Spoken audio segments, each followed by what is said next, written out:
What's up, everyone? Welcome to episode 7 of the Bullets, Barbells, and Barbecue podcast. I'm your host, Brett Carter, as always, and my handsome co-host, Matt, is here today.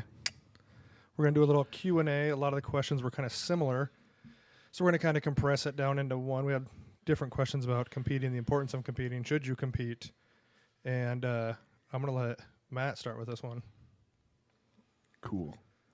I have encouraged pretty much anyone that will listen to compete in some form or another. And that's not just like, oh, last week I wrote down in my logbook, I got this weight for 10 reps, and this week I got it for 11. That's cool and all, but like you need to put yourself out there. For most people, I get there's some people who say they're not competitive, and most of those people I'd say are lying. But there are some people that just like competition's not there for whatever reason, sure. But most of us who are younger, and I would expect the majority of the people that might be unfortunate enough to hear us talk, they are going to be people who are going to compete and who are going to be interested in competing. And I encourage everyone to compete, whether it's strongman, CrossFit, marathon, local fucking 5K, whatever. But like, get out there and compete, because that is like really the only way to truly test yourself, unless you're one of the elite few who can really gauge their RPE and they know like, fuck yeah, that was 100% and I've given it like, but oftentimes you develop that skill through competing and trying everything you have to be like, fuck, I give it everything. I didn't fucking have anything left to make that happen. I think people should compete. Answer 1A. I don't disagree. I think what some of the holdback for some people is obviously they've never competed before. So it's always the nervousness or embarrassing or what if they don't do good, you know. But if you've never competed before, never been on the platform, never ran, never whatever, you don't really have a competitive standard to base it off of. So it's always a win the first time. Yeah, and I mean, you're really only competing against yourself, even in like a two-person sport, right? Like jiu-jitsu, wrestling, boxing, something like that, where it's like you versus this other person, there's a definite winner. It's really just you against yourself, because like if you're good enough, you can overcome them. Well, yeah, I think especially like in powerlifting, people worry about someone else's numbers. Yeah, they'll worry about a different person's numbers so much, they'll mind fuck themselves picking their numbers. Yeah, I mean, you're the only person on the fucking platform. Yeah, I mean, you're trying to get better PRs. I mean, granted, who doesn't want to win, but for the most part, there's only one best lifter. Yeah. You know, there's only one female, one male best lifter. So someone's got to be all the other spots. Right. And like, and the best you can do is the best you can do. Like, if your potential is not as high as whoever the other person is, but you fucking give it 100%, fuck yeah, I mean, you did what you could. Like, that's fucking awesome. Very, very few people put themselves out there, go 100%, and like really expose themselves to be like, listen, that was all I had. I fucking got nothing left. Yeah, and just because you're the best lifter doesn't mean you're the strongest lifter. Yep. I mean, that's especially with all the different Wilks and dots and whatever coefficients, doesn't prove anything. Yeah. You know, so I mean, I agree. I think most people should compete at least once. Because if you compete once, you'll probably do it again. Now, I see to an extent especially around the powerlifting topic, of people watching a competition and you see terribly judged meets. And, you know, high squats are getting through, soft lockouts on a deadlift, you know, shitty benches. And then it's like, well, that's not even a legitimate number. Why do I want to go? If they're just going to give fucking gifts like that, why am I going to work that hard? I get that. I see where a lot of gym lifts start to look better because you can prove it's good just off of video. Yeah. So I see a little bit of discouragement. Yeah, and I would say, like, cool, you go there, but again, like, make sure you're doing it right. Like, if you're hitting depth and you're fucking crushing it and you walk away, you know, you get, 7 for 9, hit some PRs overall total, right? And you fucking know you left it all out there. Fucking great. Like, maybe you don't walk away with a trophy. I would say, like, the only stuff I've won has been the Cornhusker State Games because I was the only person in my division. Oh, then so if you want a trophy hunt, do the Cornhusker State Games. It's fucking great. Yeah, I could say that. It's. I think another discouraging factor too is a lot of these things have gotten to be so expensive. Like, with the USAPL when they were like with the IPF, like You had to have specific belts. You couldn't wear this. I was at a meet one time, and a kid had like a fucking $20 Walmart belt. You know, the old like Gold's Gym Walmart belt that had like the pad in the back, and they made him cut the pad out of the back. What's that have to do with anything? Right. You know what I mean? And it's like you have to wear this specific belt. You can't wear. You can't wear this shirt. You got to wear this. You can't wear this. Yeah. And I don't understand. It's supposed to be fun. Who gives a fuck? Right. That's why I think unsanctioned meets are, at least from a powerlifting side, the unsanctioned meets should be more popular because most of them don't care. Well, and if you have good judges, you know, we got knocked because obviously the Ed Cohen meet is unsanctioned, and this was a question somebody had because they will never put our meet on open powerlifting because they said it was not prestigious enough. But they just put the Pioneer meet. And don't get me wrong, I love the guys at Pioneer. They always support the Ed Cohen meet. They make fantastic products. Love all the stuff they do. Yeah. But why does their meet go on? You know? And I get it. And you know, some people will comment, oh, you know, unsanctioned meets have fucking their own judges, their backyard judges. Dude, we have 2 USAPL judges that are certified and Ed Cohen judging at the meet. Right. Like, you can't get any more legitimate than that. So, whatever. I mean, I get where you run into, like, these, you know, people passing shit lifts at a backyard meet, but they pass shit lifts at real meets. You go to an APF. And here's my thing is, the open powerlifting they went to, you know, because no one cares except that person. If you break a state record and it's, you know, whatever. I hate those people. No one's going to get all over everybody's ass and question that. But now if you break a world record, have a panel that reviews a video you have to submit. Yeah. And be like, okay, so-and-so, Dan Bell, so-and-so broke the world record. Okay, well, you have to submit the 3 lifts that broke it. We review them. If they're good, we put it up. Or somebody wants to challenge it, have proof of a video. Yeah. But otherwise, no one cares for the most part. No. So I think if you... And people want to be on the internet. I don't care. A lot of people do. They want to be able to go on open powerlifting and show their 5 friends that they were in powerlifting. Yeah. But I think the expense of certain things has diminished people's want to do things because it's, you know, the fee to do the meet, the sanctioning fee, if you have to pay to be part of a sanction, and then whatever equipment you have to buy, if you're allowed, if they don't let you use whatever. But you can also get away with, like, bare minimum equipment. Like, I would say a belt. Or just look like a man like I do with no belt. Yes. I'm basically raw. But you got superpowers, so that's Apparently. different. Yeah. But I think, like, you could get away with a belt, maybe some wrist straps. Other than that, like, you don't need all the other fancy stuff. I guess you got to buy a singlet, sure. Yeah, those aren't that crazy. And Right, like, but it'll fit you forever unless you completely change weight classes dramatically. Yeah. So, I mean, a belt and wrist straps, like, but you can use that during the rest of your training career. Like, buy a good one. And again, unless you change sizes significantly, like, you can use that stuff. So that's like, yeah, it's an investment in the meet, but it's also an investment in your training arsenal, like the stuff that you have. So I think it's kind of a weak argument. Oh, no, I'm not saying it's not a weak argument. Yeah. But it's I feel like USAPL has turned into, and I like golf, but it's turned into golf. Yeah. You know what I mean? It's like country club. Like, it's like you get judged if you're like training and you're not using the kilo plates or you're not lifting in the combo You don't rack. get the same gains unless you use the kilo plates. Yeah, you know what I mean? Or like, oh, you don't have like an SPD belt. Oh, where's your A7? Yeah, you know what I mean? And I feel like it's turned into that, or you're not being programmed by the same guy that the other 40 of us are being programmed by. Right. Like, I think everything in life is cliquey. You're going to find, I think those like little top end bougie niches pop up in probably everything. Yeah, you're going to find those. And so I get, but I also know a lot of kids got into USAPL because when you look it up, what's probably been the most consistent, legitimate federation out there, like it or not, has been USAPL. Mm-hmm. Even without the IPF, the USAPL is still, I dog the USAPL because of experiences I've had, but they're a legitimate, you're not going to lift in probably a more consistent, legitimate federation for the most part. Yeah. You know what I mean? As far as federations go. I mean, I don't think anybody's better than our meet, but that's just my preference. Right. But, and I get, it's very cliquey and it's very like, USAPL is the PGA. Yeah. I mean, it's the country club. It's like the cool shit. I mean, for those of you, if anyone's been to the Arnold, Like, I think that just totally exemplifies like the differences where you have like XPC down on one side that's crammed in this little fucking cubby hole, And just the worst setup ever. the worst setup, like a spongy mat, just fucking rough.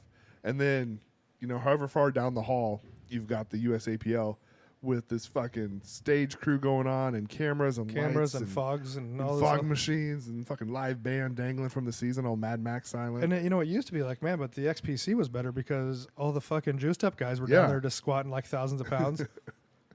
But now you got like USAPL lifters squatting like 1,000 pounds in sleeves. Yeah. And, you know, or even single ply. And so it's powerlifting is its own worst enemy. Yeah. Yeah. It will kill itself if it gets the chance to. And then you have, you know, scumbags like the USPA.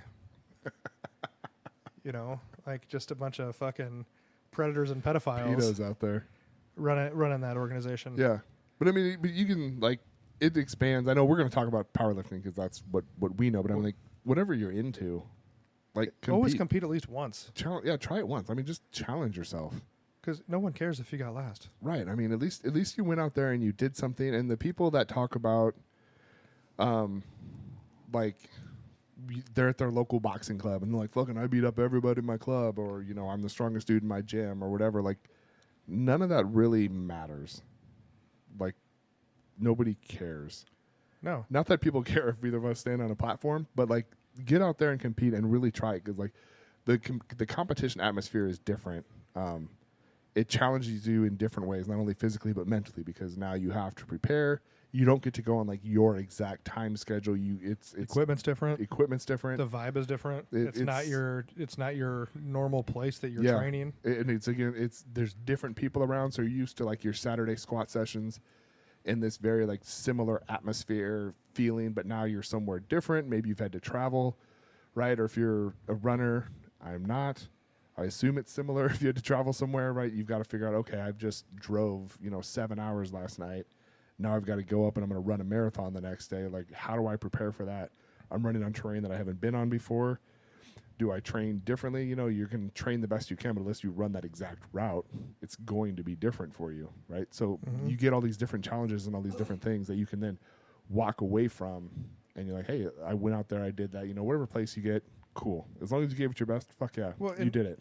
And in every sport I've been around, there's always a dick, just always some asshole, or a group of them.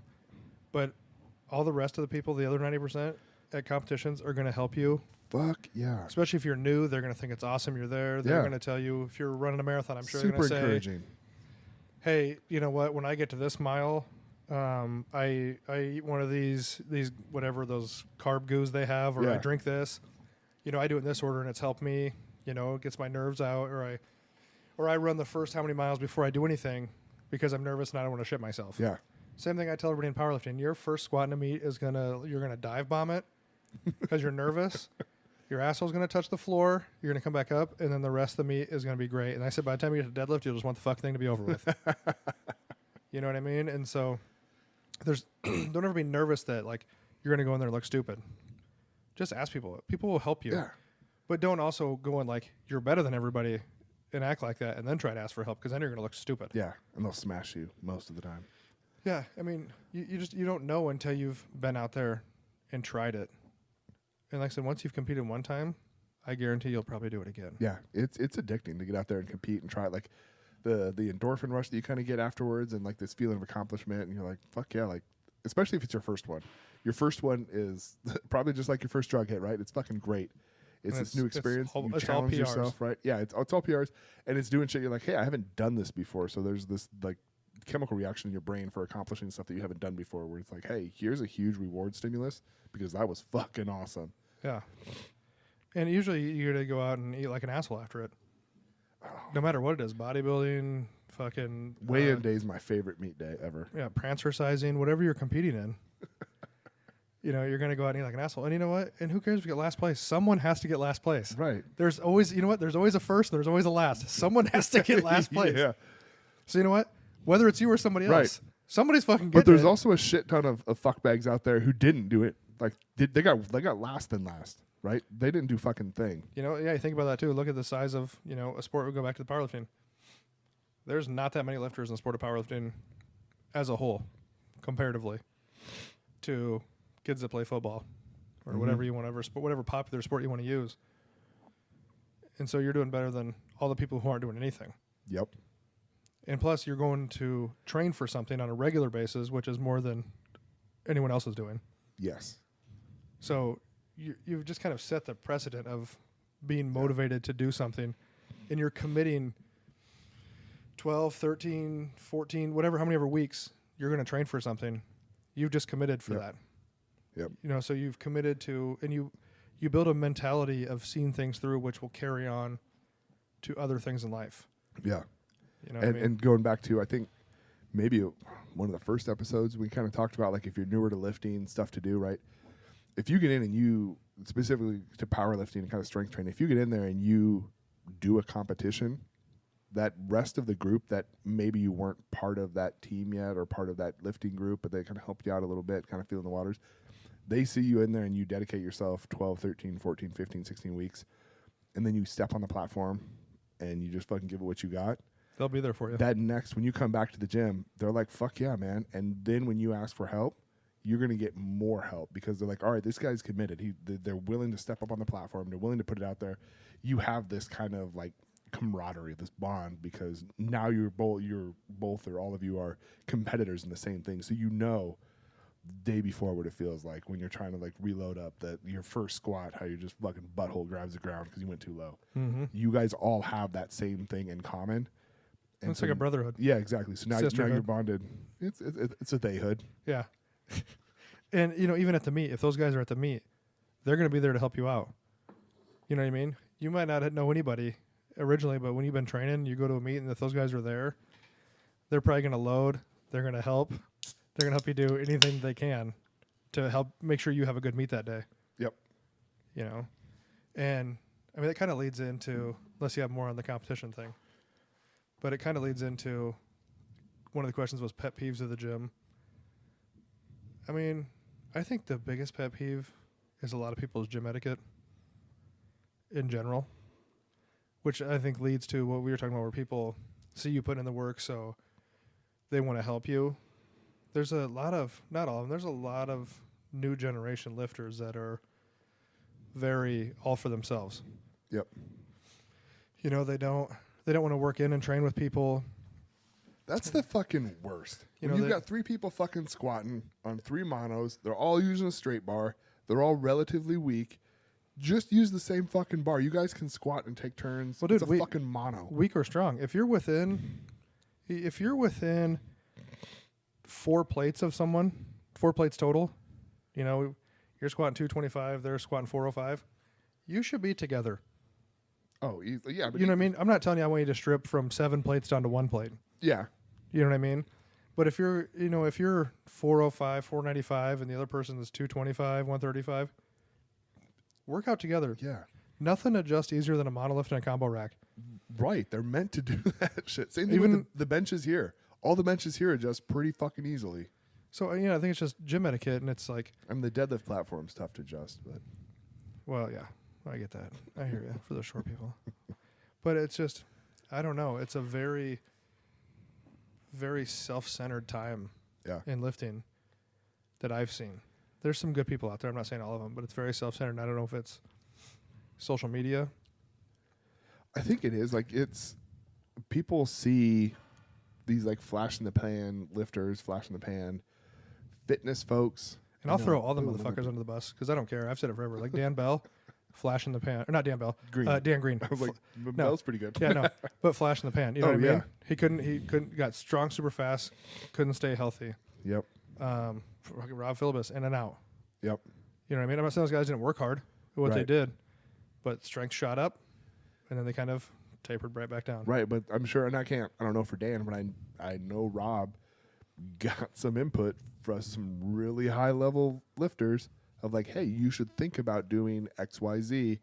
It'll improve your longevity. You'll go back in strength a little bit, but then when you rebuild it, you'll be 1,000 times better.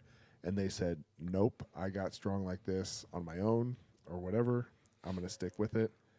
Yeah, you got to learn to push Yeah. it, but also know when to not push it. Yeah.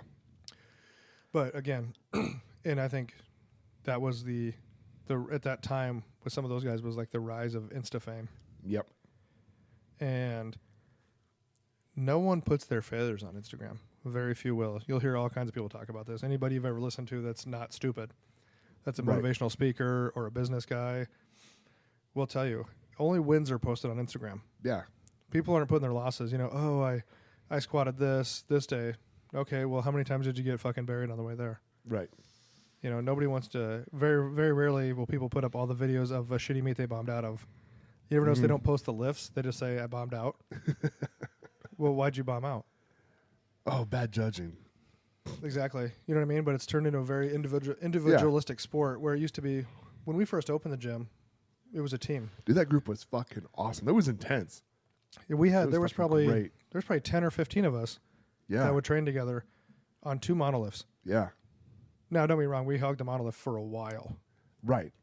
But You're still, if you look at like the per mono like usage, it was pretty high, and there was a shit ton of weight being moved around. and no one cared. We'd go from 315 to 1,000 to 1,100. Like no one cared. Right, but you had everyone there like unloading, loading, supporting. They're like, oh shit, you're up in a couple. Like sit down, like we'll get the bar. Yeah, And it just happens. and the etiquette is not really there anymore. It's very much like, well, I'm lifting right now, and then my buddy's coming, so I'm probably just gonna like fucking sit on this bench and hold it for him. Now, if your buddy's like in the parking lot and you're like he's gonna beat in a second, that's fine. But you can't just sit and like save shit forever. Right, like oh, I got off work early, so I got here at 3:30. They're not gonna get here till 5, but I'm just gonna hog this thing so we have it. Yeah, or if you got to come and roll out for 20 minutes to get ready to do something, don't claim a piece of equipment because somebody else might be able to knock their workout in that. Yeah. Or if they start and you're done and ready to start lifting, can I work in with you? That is the I easiest don't hear words you can anyone say to. that. I don't hear that at all. Yeah, that's some of the easiest words you can say. Can I work in with you? And then you know what? If somebody says no, that makes them the asshole, Right. not the other person. Right. Because no one, like we said, is better than anybody. Yes. You know, and yeah, great. Yeah, you can work in with me. What do you need on the bar? Great, because you know what that's done? That's just added another spotter, another loader. You're not loading all the weights yourself. Yeah. You know what I mean? And I've seen some of the best people, strongest lifters in the world, are some of the best helpers. And I think that's what's kind of sad is you've seen the team aspect go away. Like they consider themselves a team because they train under the same coach, but most of them won't even train together, or they won't share a rack together. Yeah. And that I don't understand that. Right, either. and it's like this narrow scope, which kind of was one of my, like, aside from just poor gym etiquette, one of the things which it hasn't happened now lately, probably because I don't train as much and I'm not as like active here.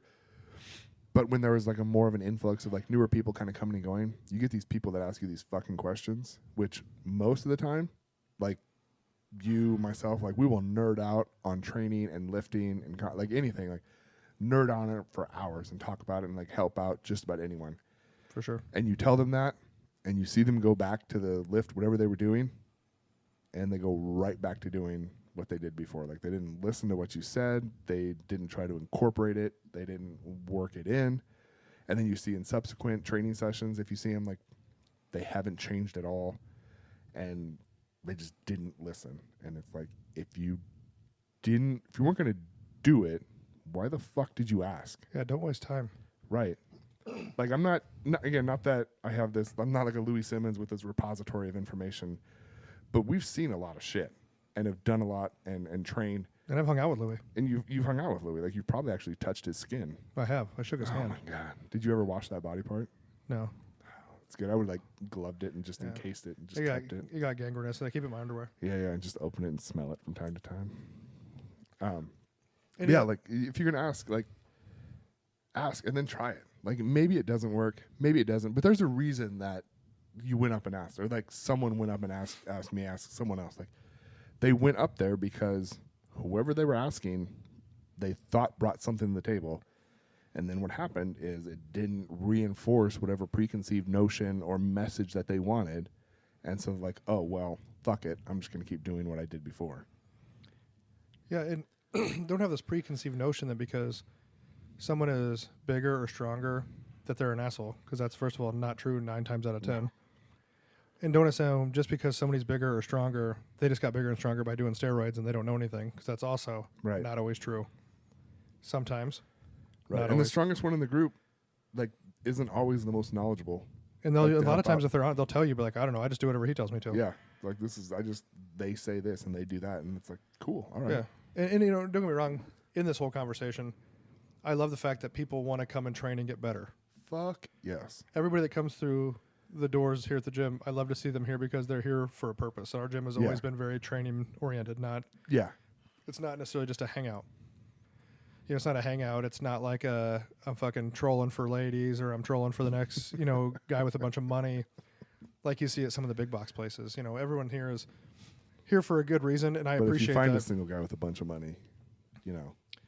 Yeah, if you're like 80 and up and got a foot in the grave, I mean, Amber might fucking talk to you, because I told her if you got like an 80-year-old dude with like millions in the grave, well, we can talk. Yeah, I'm like, listen, this is like, we'll call it mostly monogamous. Yeah.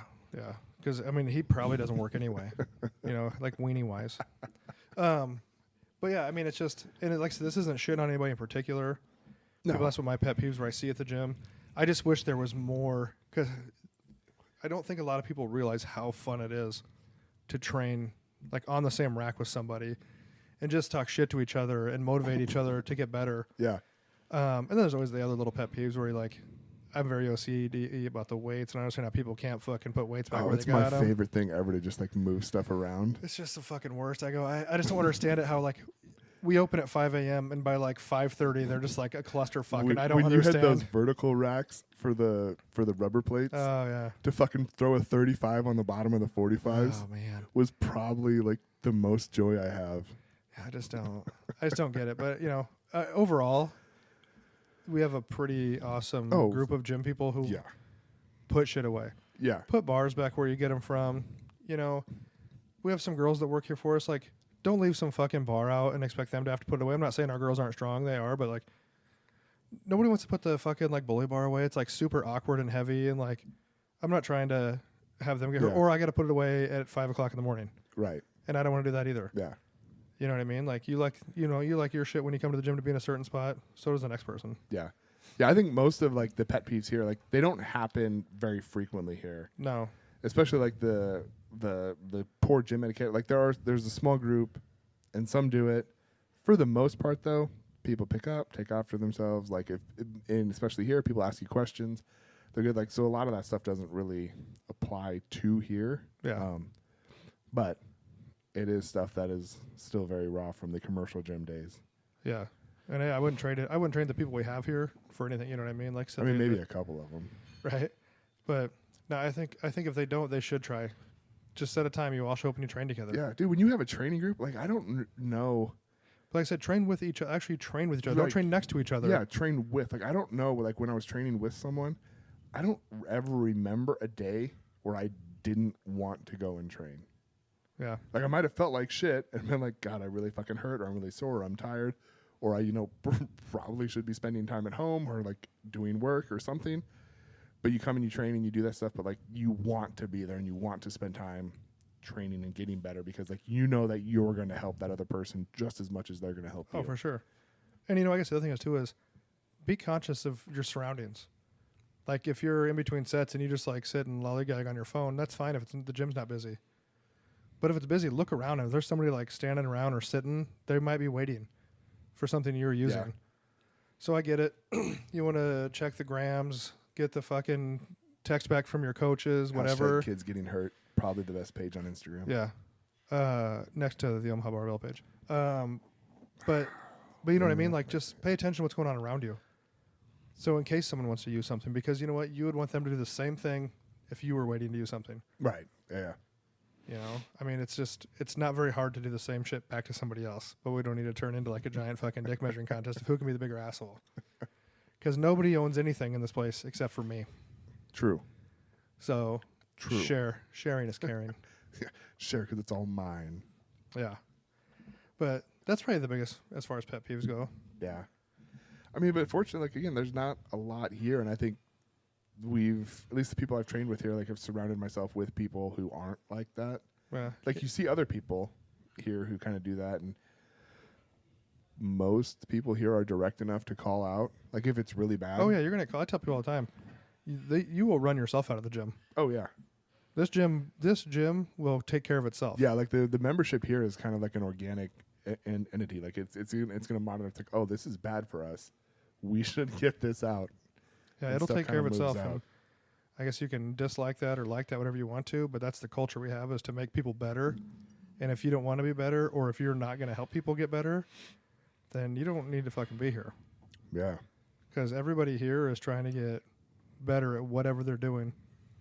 All the marathon runners we have here, that don't come in. But Because they're outside running, dummy. yeah. But yeah, any of that stuff is organically taken care of by the gym. And Yep. I appreciate that. Yeah. Because I don't really like to deal with it. No. I don't like to get calls about things that are going wrong. But yeah, I encourage everybody, get on a team, actually train together on the same rack, Yeah. learn what it's like, have fun with it, and take that time to train to compete, and do your first meet that way. And then those guys can all come with you, and they know exactly what it's like. Yeah, and then you get 4 adult males in a hotel room with a bed. It's a great time. I've It's done way super too fun. many of those trips.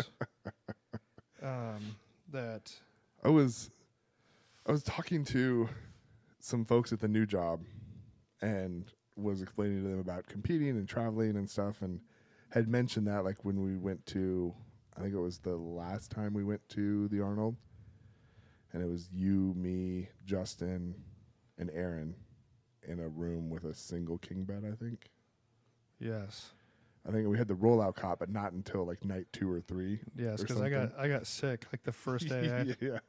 Yeah. And I was telling these guys about this, and they just looked at me like I was fucking nuts. And I'm like, is that weird? Like I thought it was fine and normal. Yeah. Like- One of the times we went to the Olympia, it was me and Justin Groffs, and later Rob Philippus came. And we had 2 queen beds. And we're there. We go pick up Rob at the airport, which was like a whole fucking ordeal trying to find him at the airport. It's just awful. You didn't think it'd be that hard to find a guy that large. Right. So we go to the room, and Rob's like, what the fuck? Like, where are we sleeping? I go, what do you mean, dude? I said, fucking, I can sleep with Justin. Like, I don't give a fuck. Like, Yeah. Justin and I have fucking shared a bed multiple times. I was like, I'll sleep with Justin. Okay, he's like, that's fucking weird, dude. And I was like, what are you talking about? I don't ever remember, even when I was younger, staying at a friend's house, we'd always just fucking sleep. Yeah. It's like, hey, do you want to sleep in here or on the fucking floor? Right. Well, I don't want to sleep on your hard fucking floor. Yeah. So You can go sleep in the living room. My dad walks around naked, but I had that happen one time. yeah, so did I. Yeah, his dad came down the stairs, just hanger, Right. coming Fucking right at me. Matt came down there just scratching his balls right over top of our heads, asking if we wanted breakfast. And I was like, not anymore, man. So Rob insisted we get a cot. Did you put him on the cot? Yeah, he slept on the cot. Good. But I was like, what the fuck is wrong with you? Right. Do you remember that time we went to that meet and where were we at? Was it in South Dakota? And I don't know why, but it was me and Zach Henson, and Drew brought his raspberry pie, Yeah. and Stacy couldn't sit there because she said our feet smelled so bad she had to leave the room. I don't know what caused that. Just you. It was just you guys. I don't know. I don't normally have fucking smelly feet like Yeah. that. That was a weird deal. But I mean, you accommodate because like when Zach, we went to Arnold and Zach was in there, like you and I shared a bed so that Zach had the bed because he was competing. Yeah, so I didn't like care. He got first dibs on I've slept everything. between 2 CPAPs before. Yeah, right. Where were we at last time? Oh, in Dubuque when you got fucking so drunk your CPAP wouldn't even catch up. Oh man. So I had to listen to you fucking breathe next to me, and Drew's CPAP fucking. Justin's though was the fucking worst. Were Well, you in 'cause- that room with us? Yes, and Justin also couldn't sleep and put his arms on the bed because he was so immobile. His arms were just like stuck up in the air. Yeah, I went to. These are some actually. This is really turned a different area, but we went to the Arnold. Like one of the first times I went, and it was me and Justin Groffs and Mick Manley and Brian Mole were all in the same room. And everybody knows Mick knows that he's like the cheapest fucking guy alive. And we stayed at this fucking shitty Days Inn that was between a truck stop and a Waffle House. Oh yeah. The controlled entrance coming Rent in. by the hour. Oh, did the controlled entrance coming in? The door didn't lock. and just like leaked. So it just smelled like musty carpet and cigarettes in the hallway. And we go in the room, and it still has a tube TV. One of the walls has a crack from floor to ceiling. Don't know why. And we're in this room, and we're just sitting there. We've been eating like shit, and I just start like just fucking farting like out of hand. Mick has the window propped open, like dry heaving out the window. Then, like every one of these podcasts leads to a shit story. I was like, oh man. So I go take a shit, clog the toilet. So I don't remember where Justin was at. He wasn't in the room, I don't think. So I'm talking to Brian Mull, and I'm like, dude, I fucking clogged the toilet. So I had to call the front desk, and I couldn't hardly hear the front desk guy because Brian Mull's laughing so hard about me having to call the front desk. All of a sudden, we get a knock at the door. It's just the front desk dude just holding his arm out with a plunger. He just like gave it to me. He wasn't even gonna like fucking attempt to plunge it. So the whole time I'm plunging this fucking thing, Brian Mull is just fucking can't even breathe. He's laughing so hard at me. Oh man! And then later on that trip, Mick, we'd rented a minivan, and it had the side sliding door windows rolled down. Just got wasted. And he's like barfing out the window on the interstate, and I thought he was gonna fall out of the fucking window. And he almost tipped the girl like $300 because he couldn't ride. He was so hammered. I was like, I'll fill it out for you. I got you. Yeah. Ah man, it's just accommodating for a team, you know. Right. That's the kind of shit that happens. Like you Like don't the time get we that unless you compete. Yeah, we took time out of our day to leave Zach Henson at that gay club to cut weight. Oh my god, that was so good. Just send us that picture of him in the sauna. It was He's like, just some dude with his wiener he's hanging like, out sitting next to come him. get me now. We're like, oh man, we we just sat down for ordered. breakfast. Yeah. So, oh man, you know what? That's why. You know what? Ask Zach Henson. That's why you show up on weight, Right. so you don't have to go to a gay men's club to cut weight when dudes are just sitting in the sauna fucking naked. And then that one dude was wearing like a Borat fucking swimsuit. Right? Yeah, God, that was so great. And he texted us like as we were leaving the parking lot, and we're like, "Oh, sorry, we're Oh, gone." sorry. Yeah, we already took off. Oh man. Yeah, but you know what? He made weight. Had a pretty good meet. Yeah. So, yeah. Yep. Drew didn't miss weight that time. Mm-mm. He didn't want to go to the sauna. Nope. Yeah, that's yeah. It's a real no fun place there. What else we got going on? That's this weekend. We got some barbecue. Want to make some ribs this weekend? Yeah. I had some ribs from Snake River Farms. Beef or pork? Pork. Oh, okay. Yeah, we'll see what happens. Some spare ribs. Okay. Are you a dry rub, or are you a wrap and foil sauce them up? Usually dry. I've been experimenting with wrapping them up because I like the sweet heat kind of combo. So use like a spicier rub, like Sure. a Honey Hog Hot, Voodoo. These are all from Meat Church, by the way. Yep. I wish they'd sponsor us. That'd be great. Oh. So I use that, and then like a sweet barbecue sauce to kind of finish it off, or just honey and brown sugar. I think is a really good combination. But I want there to be a good bite. I don't want the rib to just come out of there, or them to be kind of like. Yeah, you don't want the bone to soft. come all the way out. That's a trick. No. Everything you should be able to slide the bone out. That's not really true. Yep. It should be a I good wanted clean like a bite. Like you actually have to bite it and take it off. But I am going to try the Meat Mitch Womp sauce Favorite, one of my faves. on these. If anybody's tried it, let me know if you like it. I I've just tried it on really some like French it. fries. There you go. Yeah, I hadn't tried it any more than that. But then I'm back to briskets again. I'm going to make Nice. some more briskets. Yep. I did pork belly burn ends last night. Those are risky business. So good. I ate too many though. Did you have to poop a whole bunch? Yep. Did you poop your pants again? Nope. But it was that fine line between poop and pee. It was a real runny situation. Oh, those are always risky. And I feel like the wiping is just never done. You're never done. Nah, it's just like wiping a marker tip.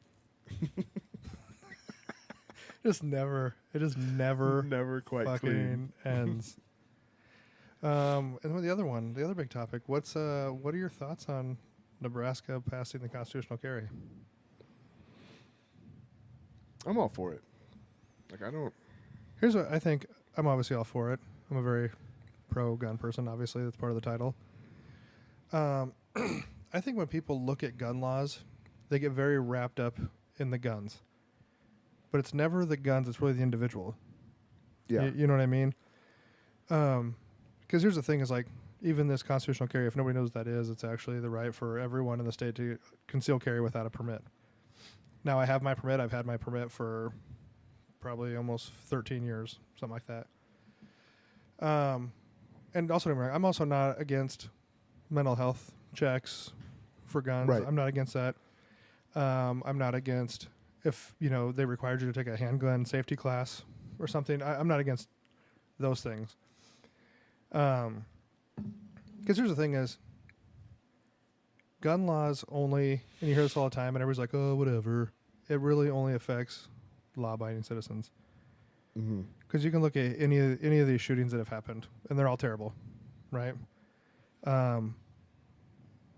But murder's illegal, and that's still happening. You know what I mean? That if you want to kill somebody, you're going to kill somebody. Mm-hmm. It doesn't really matter. If there was something else, they would kill people with that.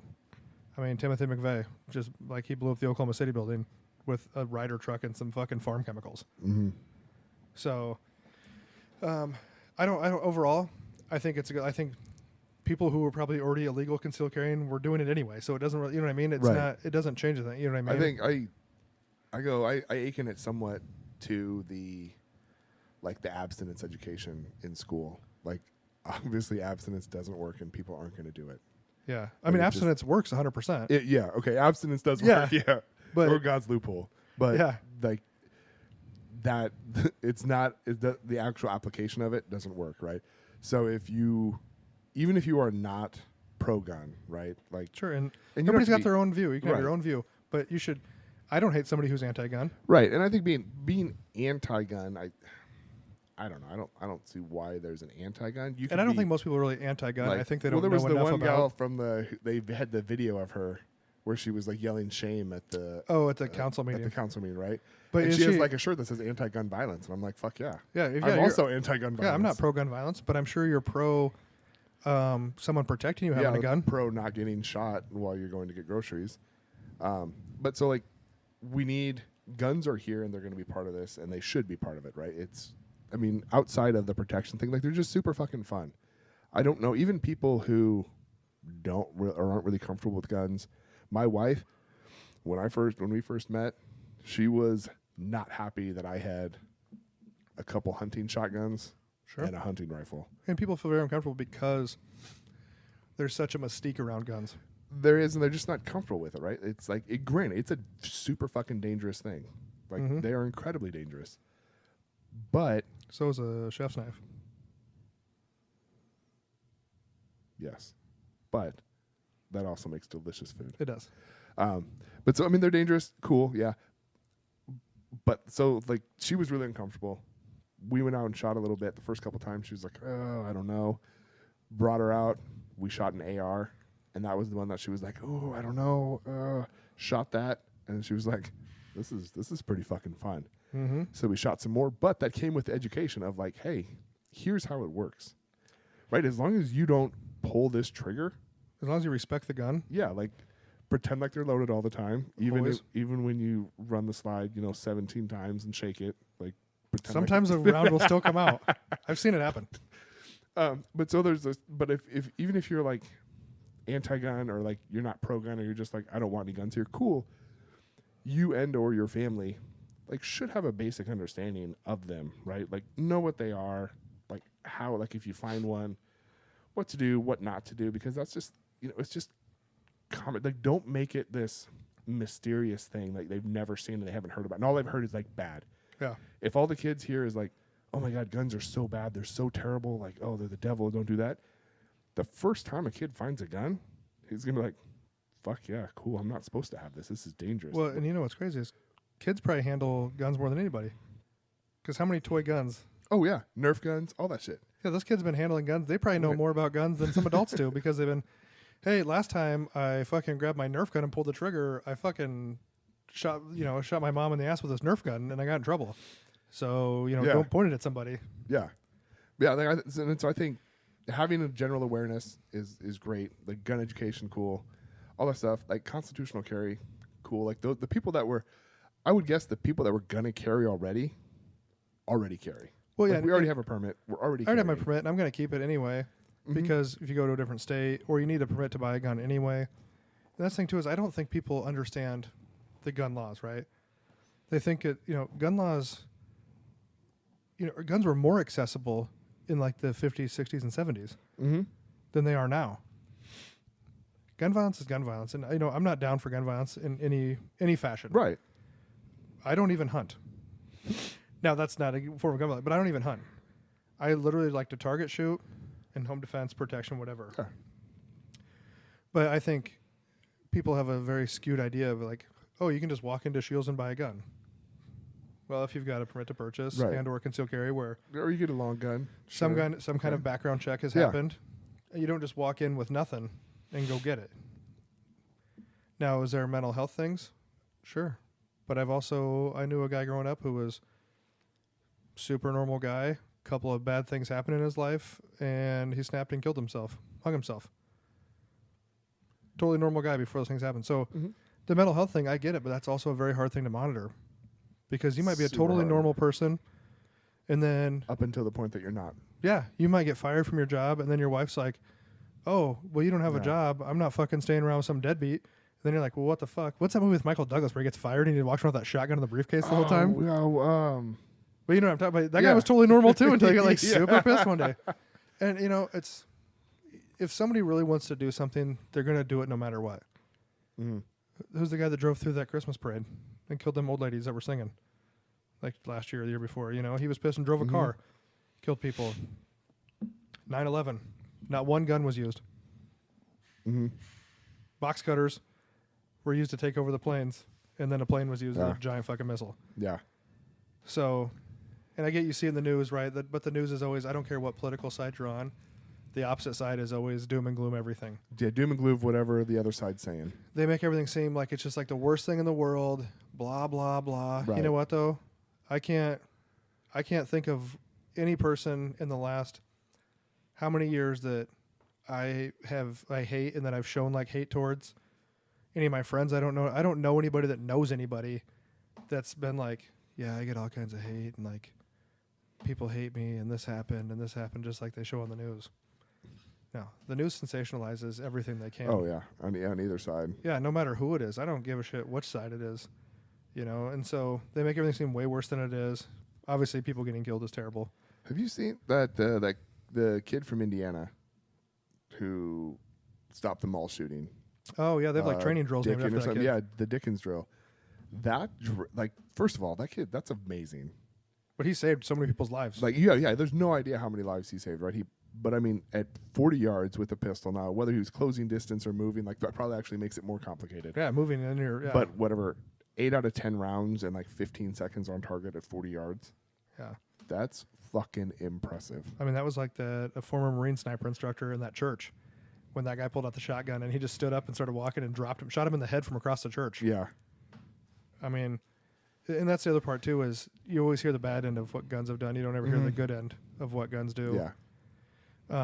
Whether it's hunting, feeding families, or it's stopping people from killing multiple other people. I mean, even the police departments. You know what I mean? None of those guys want to shoot anybody. No. It is not their goal to be like, man, I can't wait to fucking get on duty tonight because I want to shoot so many people. And it's I wish people get rid of this such a negative view.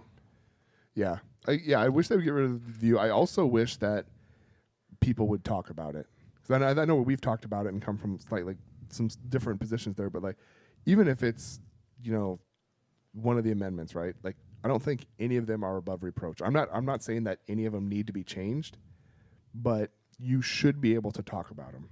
Right? If you have a compelling case that something in the First or Second Amendment needs to be changed, right? Probably two of the most important.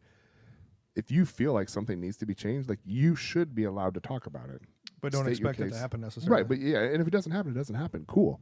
But you don't need to go and like throw a fit and start some like hate group about it. But we've got to this spot where like people expect because they want to talk about it that it's going to change. And then or that it has to change. Or that it has to change. And then the opposing side says, well, no, because I don't agree with you. Like, we can't talk about it. Like, it's above reproach. We're just not discussing it. And it should be somewhere in the middle, right?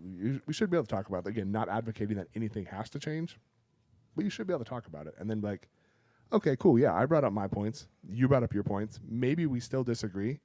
All right, so I go back and I do some more research and find out whatever, and you do some more research, and we can come back and talk about it later. Cool. That's called being an adult. And it'd be nice to see that. Like Yeah. kind of political. Sorry. Well, no, and I don't think it's because we're not picking any kind of sides here. I think both sides are. Well, I mean, I think politicians are bought and sold on a regular basis. Oh my God! Right? I think they all have their basic, on both sides. They all have their basic things they stand on, their hills they'll die on, and the rest Yeah. is just bought and sold. I don't. The idea of the actual democracy of formed by the people is slipping away, Mm-hmm. but that's a whole another ordeal of things. But yeah, But I guess the original question, yes, I'm for the and then constitutional it's like carry. where it's like Nebraska's like the 26th or 27th state to do it. Yeah, I'm cool with it. Like that's fine. Again, because the people that were gonna carry, or the people that are going to carry, were probably already carrying. Yeah. You're gonna get a couple other things. The one that drives me crazy is the outside the waist, or like the Open just carry. like the open carry, right? That's not really necessary. I mean, like, I mean, cool. maybe at some point it could be, but not right now. It's Right, not. but I'm like, okay, cool. You have a gun. You want to show everyone that you have a gun. I get it. You're no longer a surprise to a bad guy. Mm-hmm. Like, they've seen your gun. If someone's coming in with a gun to do damage, they see your open carry. They're probably First not person like, they're gonna shoot. I know they're probably not like, oh man, this dude's got a gun. I'm gonna leave. No, you're probably now become a liability. You're no longer an asset, and you're gonna get taken out. Well, and what are their statistics? I'm sure they're out there. I don't know them, but where do most shootings happen? In gun-free zones. Most mass shootings Yeah. happen in gun-free zones. Yeah. Plus, I doubt these people are carrying in, what is it? Not 3A, that's body armor type. But they have like the different standards of holsters, right? Sure. Or like 1 and 2 and 3. Where I think most law enforcement holsters are a 2 restraint holster. So there's like a top clip that you have to move out of the way and That push and a release. push and release. So you can't just like take it out of there. Mm-hmm. I would venture most people who are open carrying just hopped on the old internet, grabbed a Kydex holster off We the People, I want a cowboy fucking action. slapped it bitch down there. Oh my God, right? Cowboy action. Right. You want to find out the real gangster is somebody has a cowboy action that loads one round at a time. When you see the guy with the revolver on his hip, he's open carrying and he's got like 3 speed loaders. That's a dangerous guy. Yeah, that dude is ready. He's fucking ready to go. That guy's ready for battle at any point in time. But other than that, we answered some questions. We touched on some barbecue. Not a lot. We'll have some more barbecue stuff the next few weeks, I'm sure. Yeah, once summer starts coming around, I'm gonna do a bunch of experimenting. Yeah. Although I will say I've been following Meat Church, some of their recipes, and we've talked before how his time and temp is just complete horseshit. Mm-hmm. And I like Matt Pittman a lot. I love Matt Pittman. Like, his recipes are fucking great. I love his seasonings. I wonder if we can get him on a podcast. That'd be really fucking cool. That'd be super cool. I bet not, though. But, it'd be cool to try. I mean, we got to have some clout now with our dozens of listeners. Right. Maybe he listens. I bet he does. Yeah, probably. I it'll saw a probably- couple listens in Dallas. Yeah. It's got to be him.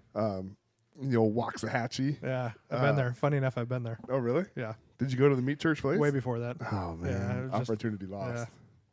It's like not knowing that you were dating the chick that was going to be a supermodel. Yep. But so he teaches time and temps in the extremely overpriced Timberline XL. The time and temps are much closer to what he's preaching on his show Which versus is the crazy Pro because 34. he was giving them bad times way before he had that. way before he had that. No, I think most of his bad times were on his mill scale, which is probably a lot. Well, obviously, not probably. It is a lot higher end offset smoker, Yeah. but So, they yeah. line up a lot better with the Timberline than they ever did with my Pro 34. So basically, a forewarning to people: if you follow Meat Church and he uses recipes, Pay attention. pay attention to whatever you're cooking. The times that he has, temps are fine. The times are not always going to be what he says they are, and I don't know if it's environment or I don't know. Yeah. I don't know what it is, but just watch if you follow his stuff, he's got fantastic recipes, meatchurch.com. He's got all kinds So of recipes. good. His YouTube is great. He's got tons of great seasonings, but great guy to follow. just if you are going to do the time and temps, just watch the time on things. Yeah. Know where you're heading and just pay attention a little more until you get it figured out on your smoker. Yes. But, I mean, hopefully we gave you some good info today. I feel like we were very knowledgeable about life, liberty, and the pursuit of barbecue. Yeah, we had barbecue for lunch, too. We did, and it was good. Yeah, it was pretty tasty. I brought it in. I appreciate that. Mm-hmm. This was episode 7. Next week, episode 8, we're going to have a mobility, flexibility, and life with Mark and Claire Rathjen, Dr. Mark and Claire Rathjen from Core Physical Therapy. So they will be our episode next week. And I've actually, if anybody listened to the Drew Dober podcast, I feel like we need to have him on here again because I've got a lot of requests for more questions about and more stories about Drew's life. The kid's had an amazing life. And come It's up through. cool. Like, I just remember nerding out with that kid when he was starting out and he was fighting at Mid-America Center over there. He's just one of the local fellas coming in. Fucking good shit. He's come. He's the real guy. Started at the bottom. Now we're here. Right. So we appreciate you guys for listening. If you like it, tell everybody. If you don't, tell everybody. It's great. They should still listen to it. Yeah. Pubs pub. All right. We'll see you guys next week. Thanks.